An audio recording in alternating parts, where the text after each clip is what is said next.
Hello students, আমি Nitish sir জ্ঞানজ্যোতি coaching সেন্টারের পক্ষ থেকে তোমাদের প্রত্যেককে জানাই আরো একবার স্বাগত।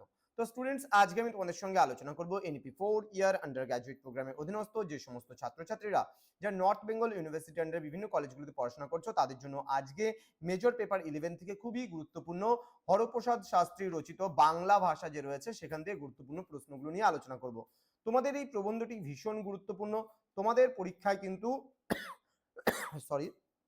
তোমাদের পরীক্ষায় কিন্তু 2 নাম্বার, 3 নাম্বার, 6 নাম্বার এবং 12 নাম্বারের প্রশ্নগুলো করা হয়।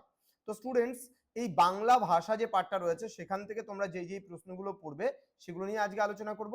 যারা এখনো আমাদের চ্যানেলটিকে সাবস্ক্রাইব করোনি তারা অবশ্যই চ্যানেলটিকে সাবস্ক্রাইব করে পাশে থাকা বেল আইকন অল প্রেস করে দাও, যাতে নেক্সট টাইম থেকে কোনো ভিডিও আপলোড করলে তার নোটিফিকেশনটা তুমি সবার আগে পেতে পারো। এছাড়া যারা ভাবছো যে অনলাইনে আমার থেকে নোটস নেবে তারা অবশ্যই যোগাযোগ করো আমাদের অফিসিয়াল নাম্বার 7076398606 নাম্বারে অথবা 6295916282 নাম্বারে। তোমাদের টোটাল কোর্স ফি রয়েছে তোমাদের এই সাধ্যের মধ্যে। প্রশ্নমান 2 এর জন্য তোমরা যে প্রশ্নগুলো পড়বে, প্রথম প্রশ্ন, হরপ্রসাদ শাস্ত্রী তার বাংলা ভাষা প্রবন্ধে ভাষার কয়টি উপাদানের কথা বলেছেন? নেক্সট রয়েছে তার মতে, অর্থাৎ হরপ্রসাদ শাস্ত্রীর মতে বাংলা ভাষার উৎপত্তি মূলত কোন ভাষা থেকে? পরবর্তী প্রশ্ন, বাংলা ভাষা প্রবন্ধে বাংলা ভাষার কয়টি প্রধান বৈশিষ্ট্য সংক্ষেপে উল্লেখ করো। নেক্সট, হরপ্রসাদ শাস্ত্রী বাংলা ভাষাকে কি ধরনের ভাষা হিসেবে চিহ্নিত করেছেন? পরবর্তী প্রশ্ন, বাংলা ভাষা প্রবন্ধে লেখক কোন দুটি ভাষার মিশ্রণের দিকে ইঙ্গিত করেছেন? নেক্সট হচ্ছে প্রশ্নগুলো 3 নম্বরের প্রশ্নগুলো নিয়ে আলোচনা করব।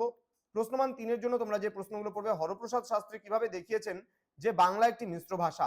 নেক্সট, লেখকের মতে বাংলা ভাষায় সংস্কৃতের প্রভাব কিরূপ? নেক্সট, বাংলা ভাষা প্রবন্ধে ব্যবহৃত লেখকের আলোচনা রীতির একটি সংক্ষিপ্ত পরিচয় দাও। নেক্সট, লেখক কেন বাংলা ভাষাকে স্বাধীন ভাষা হিসেবে গণ্য করেছেন?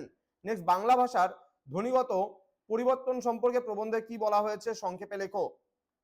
নেক্সট, প্রশ্নমান 6, বাংলা ভাষা প্রবন্ধে হরপ্রসাদ শাস্ত্রীর ভাষা চিন্তা এবং ভাষা উৎস সংক্রান্ত ধারণাটি আলোচনা করো।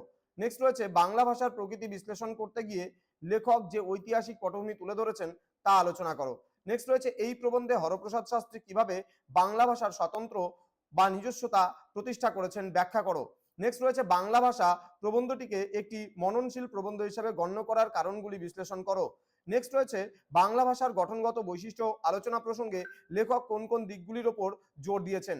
তো এই ছিল আজকে তোমাদের 6 নম্বরের প্রশ্নগুলো পর্যন্ত। নেক্সট 12 নম্বরের জন্য তোমরা যে প্রশ্নগুলো পড়বে সেগুলো হচ্ছে, প্রথম প্রশ্ন, বাংলা ভাষা প্রবন্ধ অবলম্বনে হরপ্রসাদ শাস্ত্রী ভাষাতাত্ত্বিক মননশীলতা ও বিশ্লেষণ পদ্ধতি সবিস্তারে আলোচনা করো।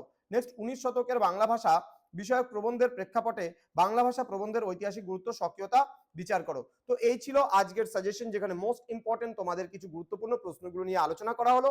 দেখা হবে পরবর্তী ক্লাসে। তোমাদের রবীন্দ্রনাথ ঠাকুর রচিত যে মেঘদূত, বিহারীলাল চক্রবর্তী, নরনারী, এই যে প্রবন্ধগুলো রয়েছে এই প্রবন্ধগুলো থেকেই পরবর্তী দিন প্রশ্নগুলো নিয়ে আলোচনা করব, সাজেশনস নিয়ে আলোচনা করব। দেখা হচ্ছে খুব তাড়াতাড়ি আরো একটা নতুন ভিডিও নিয়ে তোমাদের সঙ্গে। তোমরা প্রত্যেকেই ভালো থেকো, সুস্থ থেকো। Thank you so much, thanks for watching after all, thank you.